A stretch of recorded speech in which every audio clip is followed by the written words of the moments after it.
Welcome back to Carneades.org. Today we're going to be continuing with our series, The Philosophy of Outer Space. This is part 3, The Multiverse. Now, here's part 3 of our giant video on the philosophy of outer space. This one is focused on the multiverse and infinity. Stay tuned for the full video, all spliced together, coming out soon. Next, we're going to dive into the multiverse. So, this is the possibility that there are many universes. It's important to note that there are a lot of different things that are perhaps isomorphically similar here in terms of that may be called the multiverse. We're going to touch on each of them and how they may correspond to the cosmological idea of the multiverse. So, first off, modality. This is the metaphysical idea of possible worlds. The idea of the multiverse is closely related to the philosophical concept of possible worlds, though they are distinct. In philosophy, possible worlds are what you are referring to when you say that something is possible or necessary. If you say something is possible, then it's true in at least one possible world. If you say something is necessary, then it's true in all possible worlds. For some, these are just imaginary. Modal combinatorialists claim that these are just different possible combinations and arrangements of things in the actual world. Modal fictionalists might argue that they're fictions that we're creating. For others, such as modal realists, these worlds are real, actual things. Modal realists claim that other possible worlds are real, but they're inaccessible from the actual world. And the actual world is just a designation that we give to our world, like other indexicals, here, now, I. There's nothing special about our world being the actual world, in the same way that here isn't a particularly special place other than it's the place that I am in right now. The actual world is just the world that we are in right now. The other possible worlds, for the people within those worlds, that world is the actual world to them. Now, for modal realists, there's something of a similarity between these possible worlds and the multiverse that we're talking about, but they're not quite the same. Possible universes, on the other hand, unlike possible worlds, are real physical places regardless of your theory, that may in principle be accessible from our universe, or may in fact have impacts on our universe. And some cosmologists argue that we can see the impacts of these possible worlds in things like the cosmic background radiation. However, a modal realist explanation of possible worlds would be sufficient to answer all of the questions of the fine-tuning argument, since all possible worlds actually do exist. So, possible universes can, at least in principle, be accessible from our universe, though because they are expanding away from each other very quickly under most of the theories, may not in reality be practically accessible from our universe. Whereas for the modal realist, possible worlds are in principle not accessible to us. But both of these theories address the question of the fine-tuning argument by saying there are many possible worlds that include, for the modal realist, all possible instances of what these particular constants could be, and therefore it's not unlikely that at least one of them would allow for life. Another adjacent and possibly interrelated concept is what is called the many worlds interpretation of quantum mechanics. Without digging into quantum theory too much, there are certain interactions of particles which appear to be truly probabilistic and non-deterministic. They exist as a field of probabilities until they're observed, at which point they collapse into a single outcome. The interpretation that the universe plays dice is not deterministic, and it's quite spooky and philosophically concerning for a range of reasons. So one alternative theory that's positive to avoid this conclusion is the possibility of multiple worlds. This interpretation of quantum mechanics argues that in each situation and interaction where the wave function would be collapsed, the universe splits into many worlds, each where a different result took place based on the probability distribution of the event. Now, this raises all sorts of philosophical questions about identity. Are you the same as someone that took a different branch on the timeline, a different way down the trousers of time, as it were? about the nature of time. It's something that is splitting along all these cracks. Can we really be talking about something that happened in the past or something that happened at the same time but across another timeline? As well as possibility. Are these things that we should be using as possible worlds? Is this the true interpretation or better interpretation of possible worlds? Or is there something that's added by the philosophical interpretation, perhaps of the initial state of the universe, that would allow for more options in terms of possible worlds? But all of those questions will unfortunately need to await another video on quantum mechanics specifically. However, some have argued that this many worlds interpretation of quantum mechanics is an explanation for the multiverse used to explain fine tuning. Basically, they argue that there was a point early in the universe where there was a true probability distribution of how certain universal constants could be set, and that this was one of the first branches of time. We branched into a bunch of different universes, possible branches, which had different universal constants. And sure, there are therefore multiple universes, some of which have fundamentally different constants. But it's not lucky that at least one universe like ours existed. It was in fact inevitable because all of those options are realized. The more common ones are realized more often, but all of the options are realized. There might be fewer universes like ours, explaining the apparent improbability of the certain placement of the cosmological constant, with constants that allow for life as we know it, but at least one was required since there is a world for all possibilities under this interpretation. But we might have some questions for this theory. It seems like we have not really posited a mechanism that particle interactions could in some way set the constants of the universe. This gets into the underlying concern that the likelihood of a particular constant being a certain way is a bit of a nonsensical question, as we don't know any way in which they could be different, because we don't know why they are that way in the first place. This points again towards the need for a paradigm shift in cosmology, or simply accepting that there are things that we don't understand. Some also argue that there are two separate types of multiverses, the cosmological multiverses that are simply distant from us in space, admittedly ever expanding space, while the quantum ones are distinct in some other dimension which we can't travel in, at least other than backwards up the branches of time, or fully independent like the philosopher's possible worlds. So one might say that these are still importantly different from the multiverses the cosmologist is talking about. The cosmologist is talking about physically distant, admittedly very far, but physically distant universes within a similar multiverse. The quantum mechanist is talking about universes that exist along different branches of a timeline that are independent from each other. And the philosopher is talking about possible worlds that do not branch apart from each other, but have been independent and different from each other all along, and are in principle cannot interact with each other. So with that, let's dig in a little bit more to the cosmologist's type. A more common explanation of multiple universes for cosmologists is called eternal inflation. This expands on the idea we discussed with the Big Bang. Cosmologists think that there was a period of rapid, faster-than-light inflation in the past. This inflation slowed at a certain point to the normal dark energy level of expansion during the early in the universe's life. This theory of eternal inflation argues that this slowing might have been a local phenomenon, where just our area of the universe moved to a slower rate of expansion. This likely occurred at the same time in many areas of the overall universe, but because the space in between was expanding so much faster, by the time these universes were all created, they were pushed away from each other so fast that there was still more space than universe, and therefore that space was still expanding very quickly at this rate of inflation, and so it then proceeded to create more universes in that space, but the space that, because those universes were expanding slowly, they didn't take up as much space as the space in between them did. The space in between them pushes them further apart, and the process repeats.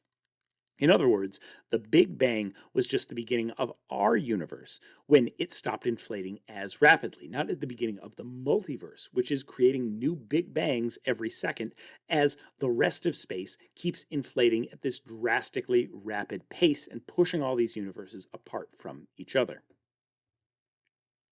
Now, these individual universes are often called bubble universes or pocket universes. Basically, they are a region where, for whatever reason, inflation has slowed substantially. Each is still expanding itself, but because it's expanding slower than the space between the universes, it's unlikely to ever cross over into another universe. Cosmologists theorize that these individual pocket universes could have their own different cosmological constants as they slowed from that different initial inflation at different rates, and they ended up at different rates of final expansion.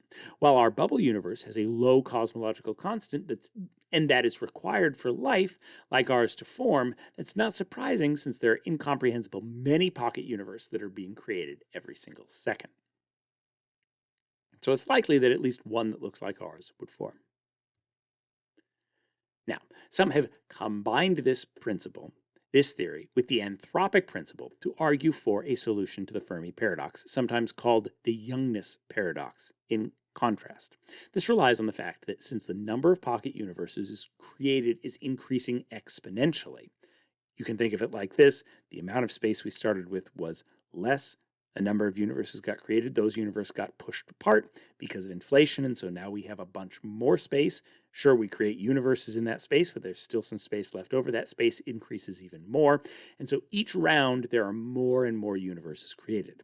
At any given moment, there are many more species that are the first intelligent life to be created in their universe than there are that are the second intelligent life to be created.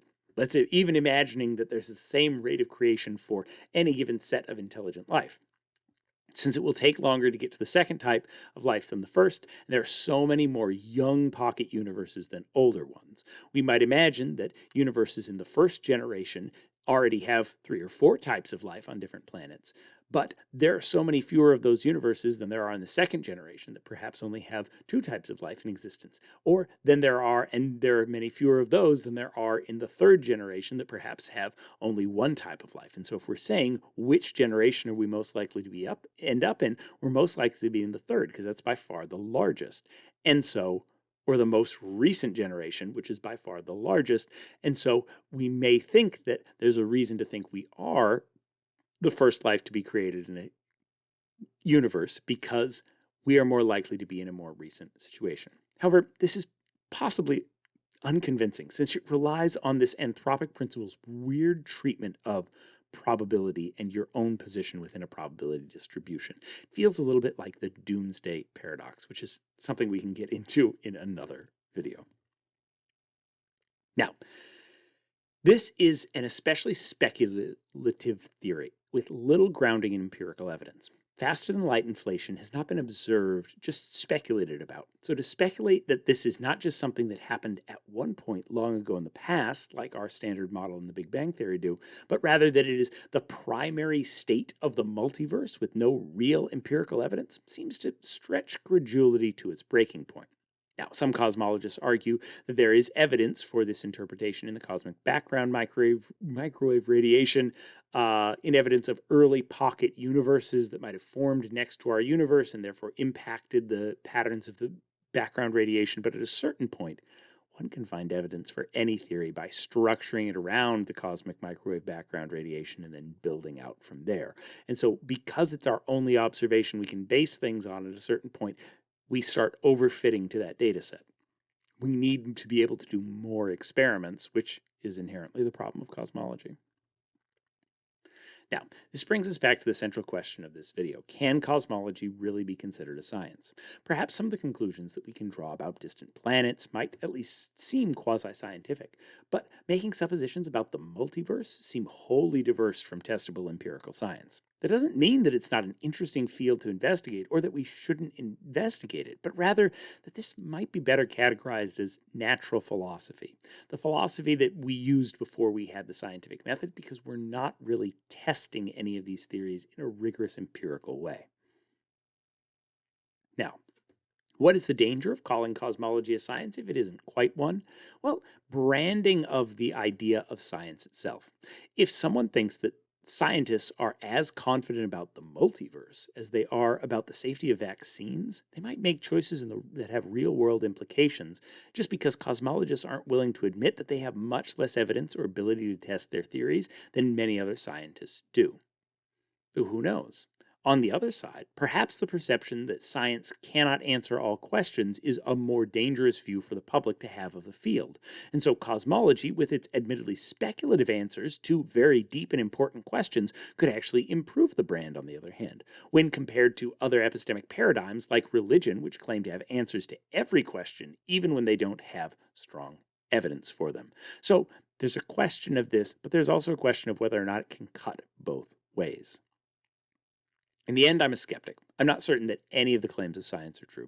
They seem more like good working theories given the evidence. To be science, if the evidence changed, the conclusion should necessarily change too. But that's the problem with cosmology. It's hard for the conclusions to change when the evidence we get is so infrequent and our ability to test the evidence is so limited. However, it does seem to me that science can be useful. Perhaps this is my issue with cosmology. There seems to be little use of it as a science, as more of an instrumentalist, where I don't necessarily believe science is true, but I think it's very useful for our daily lives. I struggle to see how cosmology, particularly this very speculative cosmology, is particularly useful for making everyday decisions or doing things. It is the realm of philosophy to speculate about questions we don't yet have the tools to answer. And cosmology seems to much more resemble those questions of philosophy than it does science. As speculative as the multiverse may be, it does seem to be a particularly powerful idea, given how often it shows up in literature, in media, in movies, in philosophy, and in science. Right? We just looked at three different, between the philosophical possible worlds, many worlds interpretation of quantum mechanics, and the multiverse theory of cosmology, three different disciplines within philosophy of science that have captured this idea of multiple worlds. It is everywhere in media and popular culture, this idea of another dimension or another world that you can step into and see how things would have been different if you chose things differently, or how things would have been different if the world were slightly tweaked in some way. Regardless of whether a multiverse exists, it is clearly an idea that humans are fascinated by imagining what might exist if things were different. To finish us off, we have questions of infinity. It's turtles all the way down. To infinity and beyond. Our last question to cover here is the universe infinite? So, many of these theories posit an actual infinity. Sometimes this is an infinity of empty space. Sometimes the universe itself is posited to be infinite. Sometimes it is the number of bubble universes that are created that are infinite. Sometimes it's the amount of time the universe has existed for or will exist for that are infinite. But this can be a challenge for a range of reasons. One is just a mental barrier. It's hard for a person to think about the important difference between a very, very, very large number, many of which we're working with in cosmology, and infinity. Many things in cosmology deal with unimaginably large numbers. Even distinguishing between these numbers and putting them into the context that a human can understand is very challenging, if not impossible. If something is very, very unlikely, humans often view it as impossible, even if there is a small chance it could happen. If there are so many instances of something, humans think that basically every possible combination must have occurred, even when these are not always perfectly true. However, even these very large numbers that are involved in cosmology all pale in comparison to infinity. If you do something an infinite number of times, all of the possible combinations will occur, no matter how unlikely they are. In fact, even the most unlikely outcome will occur an infinite number of times. This is hard to conceive of, and it leads to paradoxes.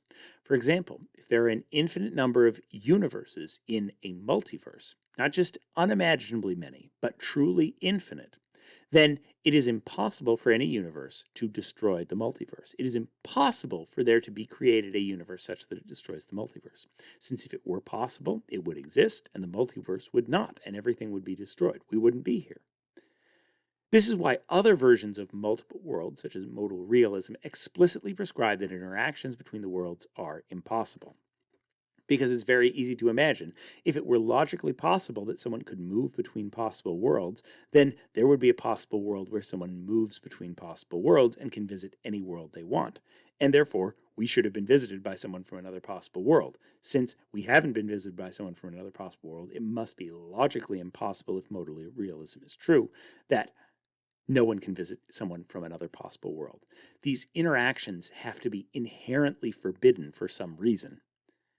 Because if they aren't, infinity just runs wild and says, if it's at all possible, it happens somewhere. And if it happens somewhere and it's something that impacts everything or impacts other worlds, we should see evidence of it. Now, many cosmologists think that the universe is infinite. This is because they claim that there are three possible formulations of the universe. Positively curved universe, forming a hypersphere or a hypertorus. Imagine a situation where if you go far enough in any one direction, you will eventually get back to where you started, like the screen of a video game that wraps around. I.e., if you head off in space in one direction, you go for many light years, you will eventually come back to the same space you started. The universe could also be a flat space with no net positive or negative curvature, and therefore an infinite universe. Or it could be a negatively curved universe where parallel lines diverge, like a hypersaddle or a hyperpringle. Only a positively curved universe, hypersphere or hypertorus, where if you go off in one direction, you will eventually come back to that point, would be finite. All the others would be infinite. Now, based on cosmologists' current observations, it looks like lines of observation moving through space are parallel. In a positively curved universe that's finite, those lines going in space, parallel lines, would eventually converge and come together. If it's flat, they stay parallel, and if it's negatively curved, outwardly like a saddle, they would diverge. So scientists conclude that the universe is flat and infinite. However, we have a problem. We can only see a small part of the universe, and it's possible that the universe is very large, and the area we can see just appears flat in the same way that you cannot see the curvature of the Earth if you're standing on the ground. The ground looks flat, so you might assume that the Earth is flat, but the Earth is very, very big. If the universe is very, very big, it still could be finite, and we're just only picking up on the flat section here. Once again, this is getting back to the inherent problem of cosmology of assuming that everywhere is like the corner that we can see. Note that this is infinite in space, not necessarily in time. It appears that our universe had a beginning, the Big Bang. Though, as noted when discussing eternal inflation, we don't know if that was really the beginning of the multiverse or just our particular pocket universe. It is possible that the universe could continue on without end into the future and past, could have a clear ending, or could loop back on itself. But with any of these real infinities, there are paradoxes. Some philosophers have concerns with the idea of a real infinity. Not just an infinity for the purposes of mathematical calculations, but something that actually exists in the real world. There are lots of paradoxes that arrive from it. We'll look at one here. Hilbert's Hotel. So, Hilbert's Hotel is a paradox for the idea of a real physical infinity in the world, specifically some of these issues raised by cosmology. Imagine an infinite hotel that is full with an infinite number of rooms, each numbered 1, 2, 3, etc. Suddenly, an infinite number of new people show up, come into the hotel, and want to check in. Concierge says, "Don't worry, we aren't really full," and asks that each guest move to the room number that is double their current room number. Guest number 1 moves to room 2, 2 moves to room 4, 3 moves to room 6, etc. Every number has a number that's double its size, so every person has a new room. However, there are now also an infinite number of open rooms for the new guests to check into. An infinity plus an infinity still equals an infinity. If an infinite number of people checked out from all of the even-numbered rooms, then there would still be an infinite number of people in the hotel. But if an infinite number of people checked out from all but the first 2 rooms, there would not be. And so some people see a contradiction here, that infinity minus infinity in some situations is 2, but in other situations is still infinity. And in some situations could be 0, if an infinite number of people checked out from every single room. This seems to break some of our general understanding of the way numbers should work. Hilbert argues that this shows that a real infinity cannot exist, because he claims that if such did, then the events described in the hotel would be possible, but they are absurd, so such an infinity cannot exist. Therefore, the universe cannot be infinite. Many cosmologists are not convinced by this experiment. In fact, this exact situation is what is being described in the Big Bang, by people moving to rooms that are twice their original number. We had an infinitely large universe that is getting less dense. It's exactly what we see with space expanding rapidly in between matter. It's just like everyone moving to the even-numbered rooms. We still have an infinite amount of stuff, it's just further apart. In fact, this is a pretty good parallel for what we expect the universe doing, except they do keep moving for the universe. First to even-numbered rooms, then to multiples of 4, then to multiples of 8. They get further and further apart the more the universe expands, but there's still an infinite number of people in there, even if there's progressively being more space in between them. I'm not convinced that Hilbert has truly given us a reason to be skeptical of real infinities, because I don't quite see the contradiction here. Infinity has certain properties that other numbers don't have. Infinity may have weird counterintuitive properties that we might be slightly uncomfortable with, but I don't see that it has necessarily a contradiction, a logical contradiction here that's being created, because explicitly infinity is different than other numbers and it doesn't follow the same rules. Now, there are many other paradoxes of infinity, some of which directly apply to the question of real universe infinities, some of which have more to do with time and space. Check out our videos on the Thomson's lamp paradox, Cantor's paradox, and the Littlewood-Ross paradox, and of course, Zeno's paradoxes for more on all of this. As a skeptic, my issue with a real infinity is not that it's inherently impossible, but that we cannot know its properties or even if it exists. How would we be able to determine whether something was very large or actually infinite? When comparing the closed hypersphere model of the universe, for example, with an infinite flat universe, we might be able to show that the universe was positively curved, i.e., if we were able to prove that it was a sphere, go all the way around from one direction, you will end up in the same place, we could prove that.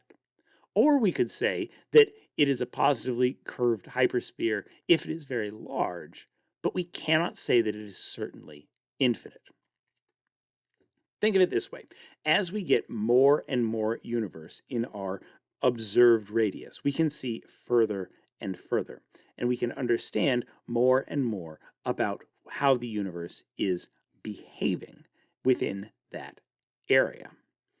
As it gets bigger, if we continue to see it as flat, then we either can say the situation is either the whole universe is flat, or that the universe is finite, but the patch that we're on is larger and larger. Another way to think of this is think of yourself rising off of the surface of the Earth.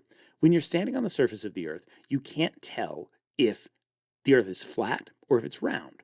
But the further up you go, the more you can see the curvature of the Earth, and the more you can see that. If you keep going up and up and up, and the Earth still seems flat and flat and flat, then it's more and more likely that the Earth is flat, but you can never be sure, because you can't be sure that the Earth isn't really, really, really big.